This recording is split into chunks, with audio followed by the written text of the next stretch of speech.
on a testé un salon. Littéralement, un salon. Gia s'est plongée dans Vivatech. Elle revient avec plein d'images et plein d'infos. C'est parti. Gia s'est plongée dans Vivatech. Elle revient avec plein d'images et plein d'infos. C'est parti. Alors Gia, oui. tu étais au milieu de toutes ces personnes avec des cartes de visite, des technologies, des révolutions et de l'argent aussi. Ah non, mais de l'argent, un réseau LinkedIn en vrai, IRL. Ah oui, j'avoue que c'est LinkedIn IRL. Ah mais c'était vraiment ça, quoi. Alors, donc Vivatech, je resitue pour ceux qui connaissent pas. Oui, on resitue Vivatech, ouais.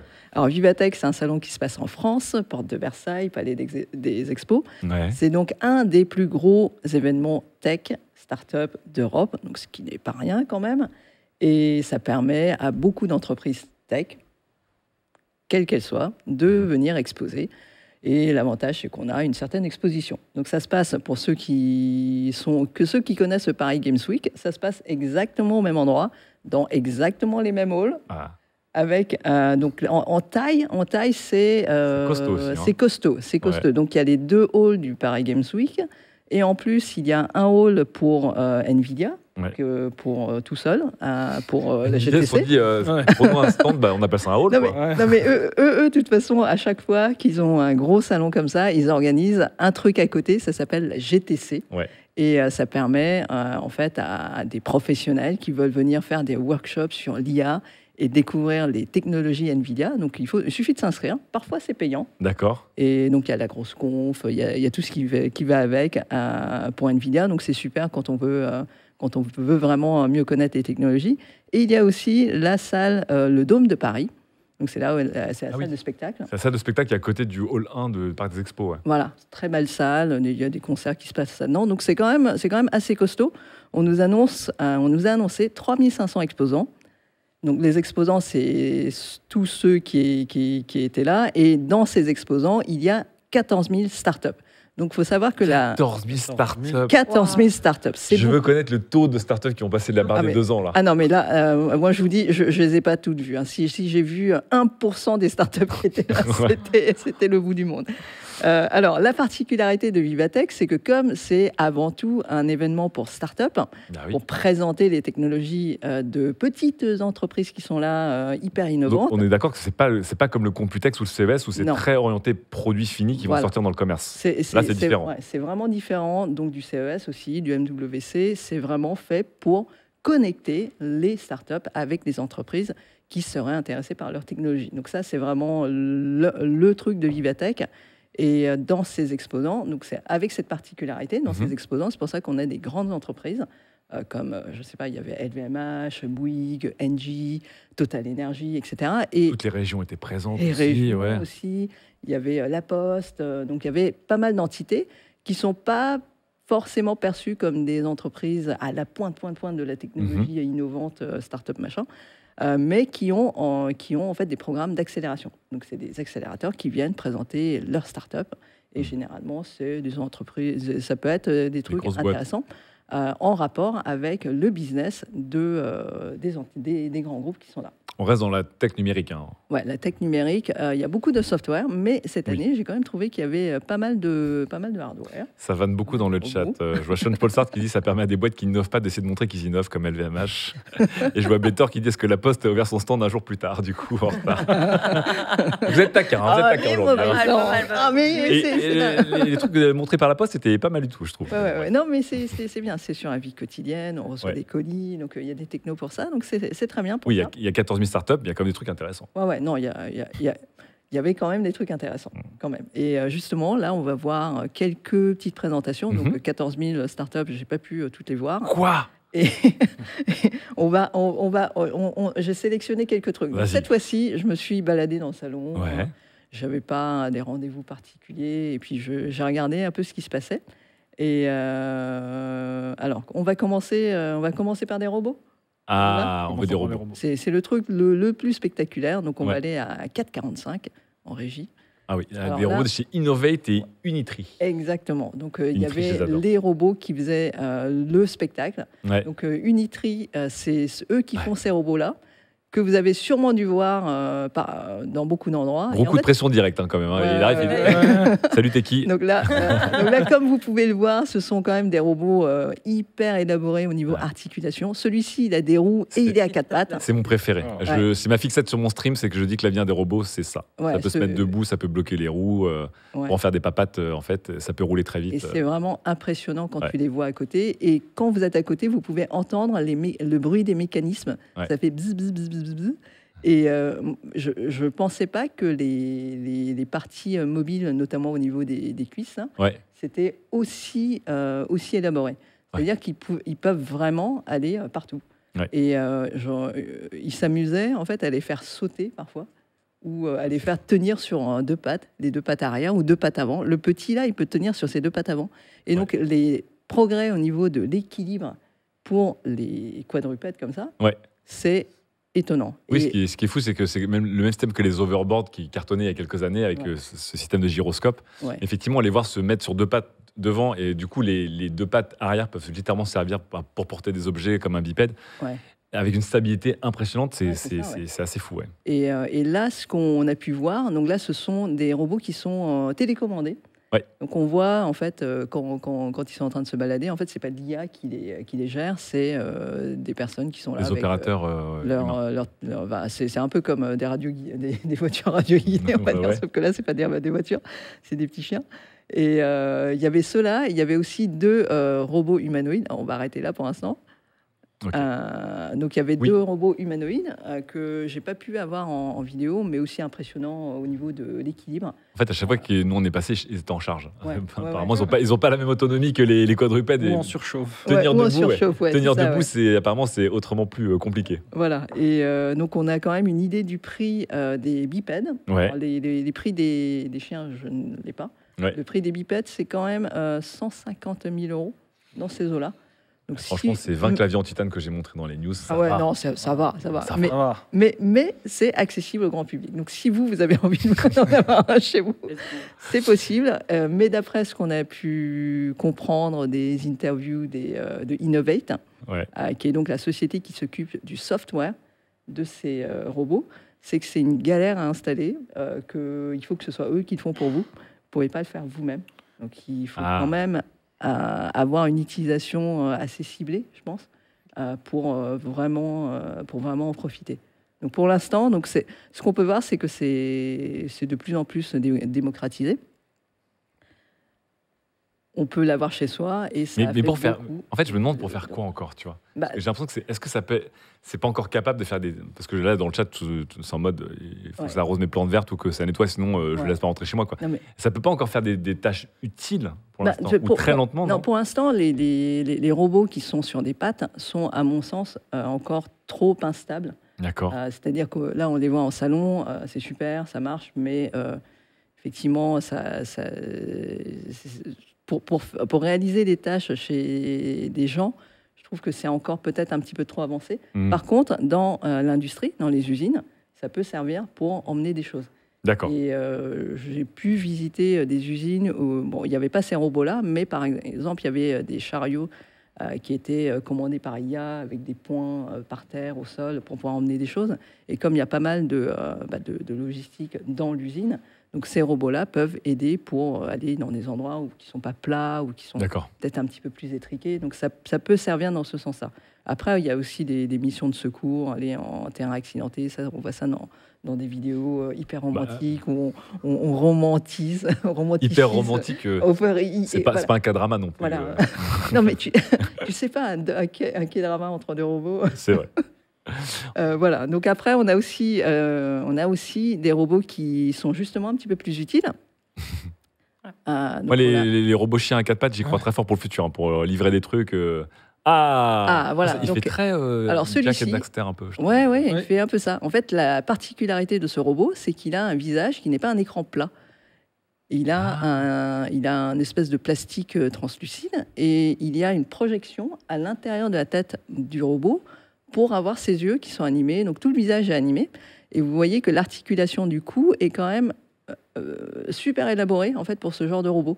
Et ils ont conçu ce robot. Donc c'est un robot français qui s'appelle Mirokai.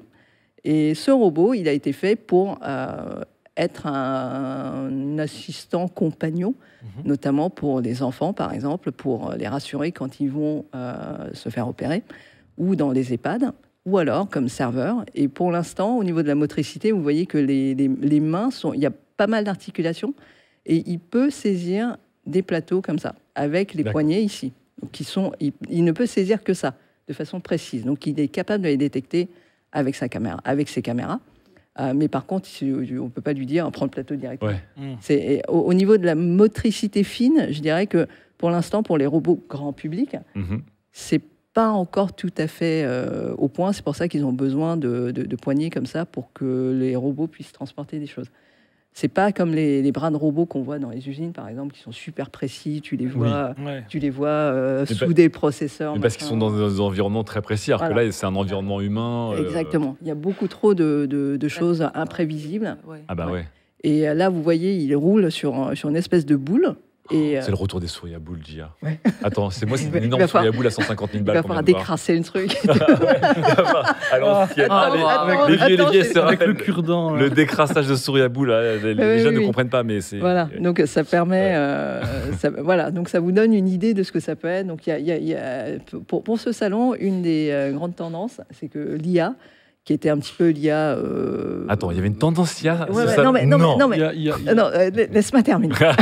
je disais donc qu'il y a de l'IA partout aujourd'hui, mais cette fois-ci, j'ai trouvé qu'il y avait quand même un souci pour faire de l'IA qui était un petit peu utile à notre vie quotidienne, et le fait d'utiliser l'IA pour des robots comme ça qui ont une finalité, ça va dans la bonne direction, au moins dans cette partie de l'IA. Oui, il y a quand même une rencontre entre... la robotique de plus en plus sophistiquée et l'IA qui comprend de mieux en mieux l'environnement aussi, qui fait qu'on va avoir effectivement ces fameux engins qui, d'une certaine mesure, dans leur fonction, seront plus ou moins autonomes, ce qui est un des fantasmes qui n'est pas encore vraiment le cas aujourd'hui. Tu disais, beaucoup de robots sont encore avec des téléopérateurs humains, beaucoup d'IA sont impressionnantes dans certains cas et complètement défaillantes dans d'autres. Ouais, c'est sûr. Peut-être qu'à un moment, on va arriver à la fin de l'humanité. Mais même dans les usines, quand il y a de l'IA, il y a toujours, en fait, c'est toujours dans des environnements hyper contrôlés. Il y a toujours un humain qui est là au cas où, et quand il rentre, il faut qu'il mette les sécurités, notamment dans les usines automobiles. Il y a des énormes bras robots, il y a eu des accidents à cause de ça. Donc ça vient, ça arrive, mais... C'est ça le job de demain, c'est pion de lycée, mais pour des robots, quoi. surveillant de robots. Ouais. Pas mal. Voilà, arrête de rouler. On a peut-être avancé d'un pas où il y a peut-être un an, dès que c'était marqué IA, c'était trop bien. Et maintenant, c'est IA, oui, d'accord, mais on fait quoi? C'est un peu... Je pense qu'il y a une hype / panique qu'il fallait mettre IA à tous les étages, et que maintenant, les gens commencent à se dire où sont les utilisations réelles, quels sont les trucs vraiment performants. Et je ne pense pas que la bulle spéculative autour de l'IA a encore explosé, mais je pense que quand elle va exploser, la déflagration va faire que sur les 14 000 startups, je pense qu'il y en a quand même une partie qui va sauter. Je pense qu'on est encore dans la bulle spéculative autour. Là. J'imagine que toi, dans ton métier, on doit te parler que de ça aussi. Oui. Surtout qu'il faut que ça remonte dans les tranches de l'entreprise, les techs, ceux qui décident, de latence. On y est encore bien. Pour l'instant, il y a encore plein de boîtes qui développent des trucs qui a des agents. Pour l'instant, on est au stade des agents. Oui, c'est le fantasme actuel. Qu'est-ce qu'on a vu d'autre? Alors, on a vu d'autres. Alors, en parlant de l'IA, justement, on utilise chez L'Oréal. Donc, je suis allée chez L'Oréal, qui avait un énorme stand, mais le stand, monstrueux. Mais L'Oréal est très, très branché tech depuis quelques années. Ils vont au CES de Las Vegas, sur le maquillage, le séchage de cheveux. Ils ont des produits assez impressionnants, d'ailleurs. C'est ça, c'est justement tout ça qui montrait. Donc, c'est l'IA au service de la beauté. Donc, il y avait beaucoup de monde qui faisait la queue pour se faire analyser la peau avec un smartphone. Et ils ont montré aussi d'autres technologies pour analyser votre visage, pour pouvoir trouver les bons produits qui vont avec, les bonnes couleurs. J'aimerais trop pas qu'une IA me dise « t'as une peau dégueulasse ». C'est quoi ces pores, l'âme? Il n'y a que la vérité qui mon verdict, c'est quoi ces pores? Mais oui. Et c'était. Je pensais pas qu'il y aurait autant de monde qui était intéressé par ça, parce que. Et sur le salon, il y avait aussi un peu l'initiateur de ça, le démocratisateur. Il y avait un stand qui s'appelle Perfect, qui fait notamment l'appli YouCam Vous avez dû utiliser ça, peut-être? Non. Cam. Je comprends avec Yuka qui n'a rien à voir, c'est pour la bouffe. Non, YouCam, D'accord. c'est un truc où c'est une appli, Ouais. tu te filmes et puis il te met du maquillage. Ah oui, oui. Ah oui. Il y a- Qui modifie, tu peux aussi modifier ton corps. Tu peux Ouais, tout Ouais, modifier. les looks, les coiffures. Ah, mais ça, ouais, y a- ouais. ça, y a- Donc, il y a une là, suite, là, il y a un business là-dedans, je pense, Il y a- énorme. il y a une Ah ouais. suite d'applications donc pour mettre ton sac que tu veux, pour mettre les lunettes, la coiffure, etc., avec la Ah, réalité augmentée. Et eux, ils étaient là aussi. Par contre, il y avait moins de monde. Donc, au niveau marketing... Je pense que pour les sites de e-commerce, etc., ça va être... Ah, mais énorme. ils étaient là pour faire du bise. Moi, je vois tellement le tunnel. Tu es sur Instagram, tu vois un look qui te plaît. En fait, avec Google Lens, il reconnaît les vêtements, il les applique sur ton corps, etc., avec les profils que tu as scannés. Il t'envoie sur les magasins qui les vendent, les machins et tout. Enfin, le tunnel d'achat, il m'a l'air d'être juste... le business, il m'a l'air d'être complètement fou, quoi. Ouais, donc c'est... voilà. Alors, Vas-y. autre chose encore? Allez, Ah on va parler... vous connaissez les machines à pince? C'est quand tu vas au Japon. Les machines à laver. Ah oui, il faut. Ah, moi, je pense à ma machine à laver que je vais faire ce soir là, et attendre. Ah, moi, je Ouais. pensais à un gars qui est radin. C'est pour moi une pince, c'est quelqu'un qui est radin. Ah mais c'est non, une machine à pince. ah non, mais moi, j'étais dans mon univers. Machine là. à radin. Elle a fait Machine pour à ça. Ouais, c'est ça. Ah, ouais. ok, je l'ai. Ouais, c'est ça, ouais. Il faut catcher, non? Ouais, oui, c'est ça. Un UFO catcher. T'as raison de dire les termes français, mais Voilà. là, une machine à pince. Je connaissais pas le terme en français. Pourquoi ça s'appelle UFO catcher? UFO catcher, ouais. Et au Japon, tu vois des gens, ils ont des strates. Hein. Ah ouais, ouais. Ah, tu vois des étudiants, ils débarquent, ils ont la machine, ils savent quel truc a la dernière figurine à la mode qui est là pendant une semaine. Ils ont les techniques, ils savent que. Ah ouais, mais C'est t'as hyper des bien. techniques parce que t'as des réglages et tout pour te faire perdre. Et puis au bout d'un certain nombre d'essais, ils te donnent une chance peut-être. J'ai vu dans le chat Voilà. qu'il y a le grappin, si vous connaissez Toy Story, évidemment, le légendaire grappin venu du ciel. Alors là, James Bond. sur ça, donc il faut connaître ça d'abord. Donc on a Tencent RTC qui était là et qui a installé une machine comme ça, Donc Tencent, le géant chinois. le géant chinois. Et en fait, c'est pour illustrer un truc. Attends, ils illustrent quoi? Parce que là, Parce que là, vous voyez, la dame, elle a un smartphone là. En fait, Ah. pour jouer à ça, donc normalement on joue avec le joystick. Ouais. C'est pour illustrer le fait qu'ils peuvent faire des actions à distance. Et donc, tu scannes un QR code sur le stand et tu télécommandes ta machine avec ton smartphone. Ah oui, mais là, du coup, beaucoup plus qu'un UFO catcher, parce que là, on Ah voit oui, quand oui, même oui. des super Bien tankers, sûr. des camions de transport. Mais ça, ouais. c'était juste Ah, pour d'accord. parler au public. Parce que forcément, tu vas à UFO. Parce que je me dis, Tencent, Ok, qui débarque ok. pour dire, on a révolutionné Non, mais le secteur du UFO t'as catcher. qu'une envie, c'est d'aller jouer, surtout quand c'est gratos. tu vois. Bien sûr. Et ils avaient ça, et juste à côté, donc là, c'est la promo du truc, hein, Oui. j'avais pas Non, d'autre. mais il y a un gros business derrière ça aussi. Hein. Voilà, et ils avaient mis juste à côté un UFO catcher, mais en Chine. Et là, tu pouvais jouer avec la borne qui était Ah, en sur Chine. place. Attends, Ok. l'UFO catcher était en Chine, et Ouais, toi, tu c'est ça. étais à Vivatech, d'accord. ok. Ouais, c'est ça. Ah. Donc il y a une petite latence quand même, mais ça te permet de jouer avec une caméra qui est installée juste à côté. Et comme ça te permet de voir tes gestes pour jouer. C'est hyper intéressant parce que déjà, on a vu avec les militaires et les opérateurs de drones à distance que ça s'est démocratisé. Effectivement, j'avais vu beaucoup en Chine des boîtes qui voulaient faire des Uber à distance. Où en fait, les chauffeurs et les chauffeuses sont dans des open space avec des simpits, des gros PC, des machins. Ils pilotent les véhicules à distance sans être dans le véhicule. Et j'avais vu aussi dans l'excellente émission Underscore de Micode, Jean-Baptiste, quelqu'un va me dire, un des inventeurs de VLC, le fameux lecteur multimédia, qui est en train d'inventer aussi un protocole de stream vidéo avec un temps de latence qui est genre plus bas qu'un temps de latence local. Ah oui. Parce qu'en fait, encore une fois, on sait qu'il y a des industries immenses pour piloter des sous-marins à distance, des super-tankers, des camions de livraison. Enfin, on a vu là dans les applications, c'est assez gigantesque. Ouais, mais j'avais pu tester. Jean-Baptiste justement- Kempf, merci le chat. J'avais pu tester justement vraiment Ouais. au MWC. C'était Nokia qui avait installé en fait une borne pour conduire une voiture. Donc on était à Barcelone et la voiture, elle était quelque part en Finlande. Et tu pouvais conduire ta voiture. Bon, c'était dans un circuit fermé. Hein, ils te laissaient pas. Ouais, aller mais sur la route quand même. j'y crois assez fort à ce système d'opérateurs. On parle aussi de chirurgie beaucoup dans le chat, mais effectivement, c'est une des applications avec les fameux chirurgiens avec les bras robots. Mais je crois qu'il y a quand même un business qui est immense derrière là. Ouais. Je pense que c'est vraiment. Comment la législation Ouais. C'est le problème un peu avec les voitures autonomes, c'est la législation. Ah oui, non, mais là, mais là tu vois, ce sont des téléopérateurs à distance. Donc mais si tu changes de pays, c'est quelle législation qui se met en place? Là où il y a le véhicule ou là où il y a le téléopérateur? Tu vas pouvoir monter des PC à distance, mec. Il y a un gars chez Avec toi, les bras robots, il va jeter ses robots, trucs, il va jeter sur sa table et il va visser des bras robots qui fera tout à distance. Laisse-moi faire, pousse-toi. Tu pourras monter des RGB avec des bras robots, ce sera pas toi. Recharge mon bras, s'il te plaît. Mon bras Asus. Bon. Autre chose? Allez, on a encore un peu de temps. Là, on va se détendre. Je vois il y a marqué peluche dans le peluche, ouais, il y a des peluches, voilà. Donc ça, c'est des peluches pour se rassurer. Donc c'est un truc, pour moi, c'est le truc le plus cute du salon. Donc vous voyez, ces espèces de machins. Attends, c'est des coussins en fait? C'est des coussins. D'accord. C'est des coussins. Donc ceux qui sont en haut, là, en fait, vous les caressez et ça simule un chat. Alors, je ne sais pas si je suis emballé ou si je suis malaisé. Je pense que c'est la beauté d'Ivatech. Hein. Voilà. Et si vous caressez un petit peu plus, vous pouvez sentir un tremblement pour faire un ronronnement. En fait, je crois que le côté où il n'y a que la queue, ça fait très bizarre. Ouais, c'est super bizarre. Ouais, c'est ça, ouais. Je pense que moi, enfance, j'adorais. Moi, adulte, évidemment...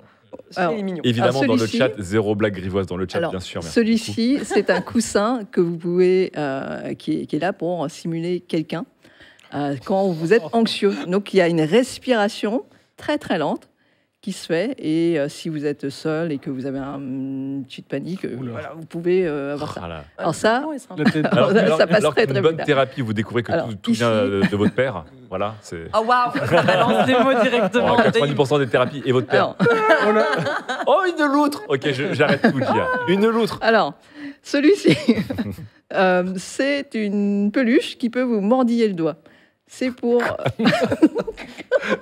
Désolé, non, mais attendez, avec les tout petits. Désolé, Dia, parce que toi, t'es là pour la technologie, t'es innocente, mais nous, on est sale tout de suite. Non, mais je m'y attendais à ce que vous fassiez des allusions ou je sais pas quoi. Non, mais je savais, mais vous voyez pas le côté mignon du truc, quoi. Attends, mais c'est parce qu'il y a des gens qui aiment se faire mordre le doigt? Non, mais c'est pour faire comme si tu jouais avec des petits chats ou avec des nouveau-nés. Tu vois, en fait, quand tu mets le doigt dedans, ça te mordit. Ah oui, je peux dire que les nouveau-nés, ça mord, oui, ça c'est sûr. Ah oui. Mais du coup, voilà, je vais... C'était pas nostalgique. Non, ça ne m'a donné aucune nostalgie de me dire j'ai une peluche qui te mordit. Je suis sûr que tu as une application, tu peux gérer la fréquence et la force des mordillages. Je sais pas. Combien de Newton-mètres? J'ai pas demandé. Tu sais qu'il y a une version overclockée aussi qui existe. Évidemment. Pour gagner 0,02 Newton-mètres de pression. Avec un peu de RGB dans les yeux. Non, en fait, sur ce stand, c'était génial. C'était le stand du Japon. Donc, c'était Jetro qui était là avec ses startups japonaises. D'accord. Et sur le stand, en fait, c'était un des plus ludiques. D'accord. Et quand on arrivait, en fait, il y a des peluches, on vient voir, quoi.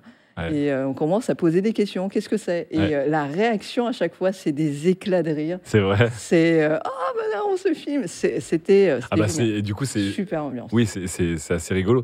Et même avec le recul, parce que nous, on rigole, parce qu'on est des vieilles personnes salies par la vie. Mais il y a plein d'enfants qui ont des doudous, des jouets ou des poupées qui sont un peu technologiques, que ça bouge les bras, que ça ouvre les yeux, etc. Et en fait, voilà, je trouve ça rigolo.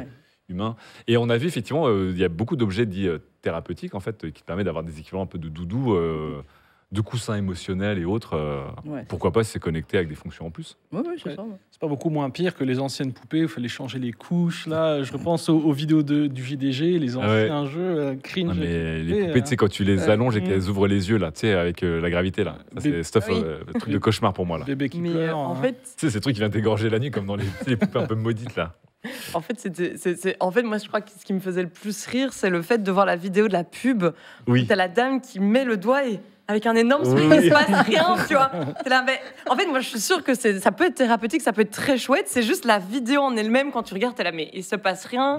Et elle est heureuse de ouf. Et t'es là, qu'est-ce qui se passe? Béline qui dit contre les terreurs nocturnes, ça serait super. Ouais, très possible. Là on rigole, on ricane, mais effectivement, il y a un truc derrière. Non, mais en plus, ça marche parce que l'entreprise a déjà son shop en ligne et ça existe depuis des années en fait. Oui, on a vu je crois même que tu as des lits pour enfants qui peuvent bercer ou qui peuvent trembloter pour avoir un effet apaisant par exemple. Ouais. Les veilleuses, en fait, c'est un truc technologique, c'est juste que c'est très primaire par rapport à ce que tu nous montres.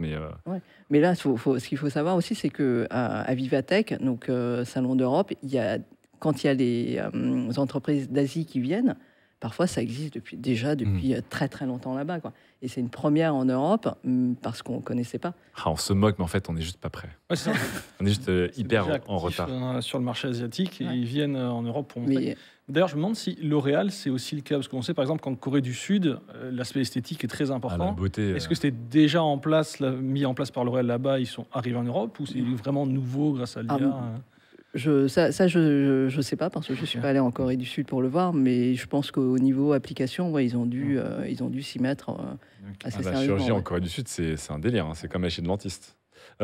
Candecière dans le chat qui dit: ma fille a déjà une peluche loutre qui justement a cet effet de respiration, Ah, d'accord. qui doit, j'imagine, apaiser un peu. Ouais. Bah, je sais pas ce que ça fait en réalité, mais ça doit avoir un Là, il côté faut acheter. rassurant quand même. Il faut acheter et tester.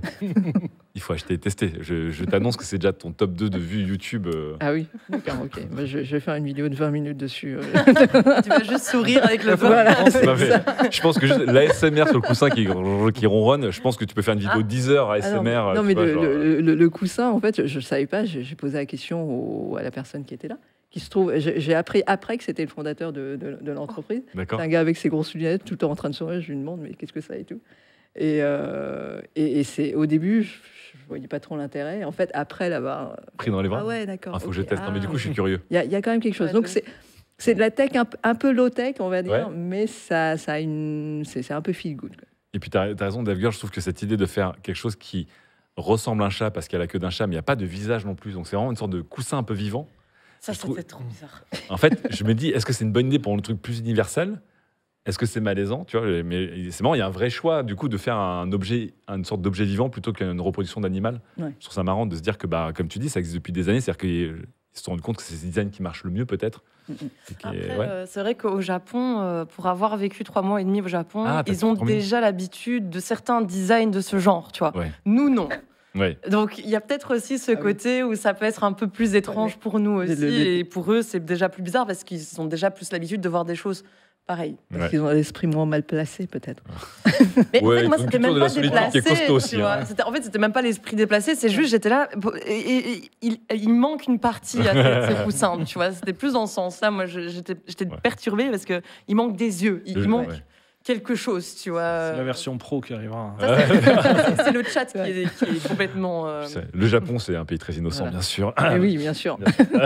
Bon, on peut pas dire grand-chose non plus. On a droit à un dernier. Un dernier. Tout dernier. Oh là, faut que je choisisse. Je voulais ça. qu'on discute après, mais comme on discute pendant, Ok, en fait, il n'y a, bon, pas de souci. alors, dans ces cas-là, on je va. vois le software réplique qui est Renault qui était assez intéressant. C'est avec des pompiers, je crois qu'ils avaient fait quelque chose.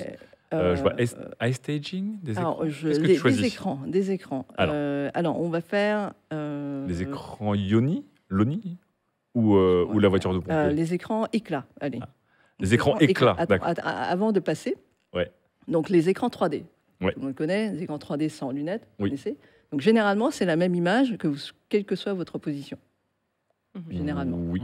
Donc là, l'écran éclat, c'est un écran 3D avec les reflets et les ombres qui changent selon votre position. D'accord. Donc là, maintenant, on va passer Ouais. les images. Donc c'est à 18-42. J'imagine qu'il y a l'équivalent d'une caméra frontale comme sur les iPhones pour essayer de créer ce positionnement de toi par rapport à l'écran ou pas? Je ne sais pas comment ils ont réussi à faire ça, Mhm. mais c'est un écran qui vous permet donc c'est des écrans avec des images fixes, mais D'accord. ça vous permet, vous voyez, quand là je bouge et c'est pour présenter des produits qui ont donc beaucoup de reflets ou beaucoup d'ombre pour mettre en Ouais. valeur des choses. Et ben ces écrans-là sont magnifiques. Attends. Vous les avez devant vous. Donc là, c'est pas une vidéo, c'est vraiment. Ah non, il détecte ta présence Oui, oui, c'est et, bon. et le contenu change par rapport à ta présence. Oui, c'est ça. Donc là, je suis là devant avec mon iPhone et Ouais. je bouge. Là. Vous voyez, là, il y a des scintillements, c'est parce que c'est la caméra Ouais. iPhone. Donc là, je bouge. C'est aussi vrai pour les drapés. Et quand vous bougez d'un côté à l'autre, vous avez les ombres, donc les reflets qui changent selon Ah oui, votre donc on va les position. reflets sur le sac. Donc vous avez l'effet donc, de 3D qui ressort le produit et en plus Ah oui. l'effet de situation. D'accord, parce que c'est vrai que là, nous, on voit sur l'écran de contrôle, les gens voient dans le stream, dans le chat. Ouais. Comme on voit une image 2D, Mhm. effectivement, on perd déjà la perspective en 3D Ouais. et on ne se rend pas compte parce que nous, on voit une image qui est mouvante, mais encore une Ouais. fois, les gens, ça ne bouge que par rapport à la position de Gia à ce moment-là. Voilà. Ah, c'est Et, c'est donc impressionnant, ça. C'est super impressionnant. Ça, c'est des. Alors, ouais. Donc ça, c'est des écrans qui sont faits par Innolux avec iStaging. D'accord. Alors ça s'appelle des écrans éclats, et donc c'est fait pour montrer des produits. Hein. Et quand j'y étais sur le stand, j'ai vu justement les gens de LVMH qui étaient sur le stand. Ah. Business. Comme quoi, il y a des vrais deals qui se font avec des vraies innovations et du vrai argent. Et c'est, en fait, moi, ça m'a fait plaisir de les voir, parce que ça fait déjà depuis quelques années que je les vois sur les salons à Taïwan. D'accord. Donc quand j'étais à Taïwan, j'allais beaucoup sur les salons tech, et il y en a beaucoup qu'on connaît pas. de sortes, tu vois. Et eux, ils étaient, donc Innolux, c'est un des plus grands fabricants d'écrans OEM, et ils ont un énorme stand dans un salon qui s'appelle Touch Taiwan, donc Display Taiwan, donc qui est spécialisé écran. Et ces écrans-là, ils les montrent depuis quelques années en Asie. Et là, c'est la première fois qu'ils viennent en France pour les montrer. Okay. Et apparemment, c'était mis en valeur sur le stand de Taïwan, mais j'ai pas vu beaucoup de gens qui s'étaient approchés vraiment pour voir vraiment ce que c'est. De loin, on voit des écrans 3D, mais on se rend pas trop compte de ce que c'est. Mais ça, quand ça arrive en France... c'est impressionnant, ouais.